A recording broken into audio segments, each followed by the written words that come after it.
Kom ons kyk 'n bietjie na hierdie baie algemene en vreemde breinfout. Het jy al ooit in 'n kamer ingestap en heeltemal vergeet hoekom jy daar is?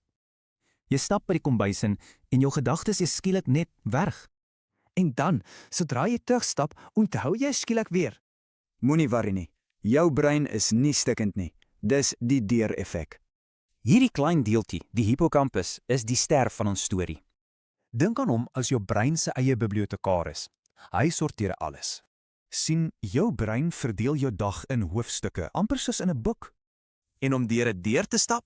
Wel, dis die sein om 'n nuwe hoofstuk te begin. Jou brein gebruik 'n plakbriefie of werksgeheue vir klein tydelike gedagtes. So wat dink jy gebeur met daardie plakbriefie as jy 'n nuwe hoofstuk begin? Dit val soms af, net om plek te maak vir nuwe, belangriker inligting. En hier's die interessante ding, hierdie fout het eintlik ons voorouers help oorleef.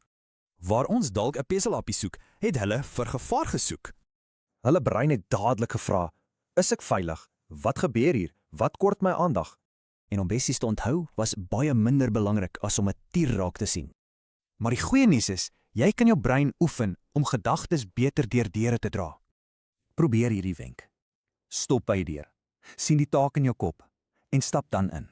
Daai prentjie in jou kop werk soos 'n plakker vir jou brein se leer. En die tweede wenk, as jy steeds vergeet, stap net terug na waar jy begin het. Die ou kamer werk as 'n sneller. Dit help jou brein om die regte hoofstuk weer oop te maak. Onthou, die deur-effek is nie regtig 'n fout nie, dis eintlik 'n funksie. Jou brein beskerm jou maar net en help jou om op die hier en nou te fokus. So, wat's die snaakste ding wat jy al vergeet het toe jy in 'n kamer ingestap het?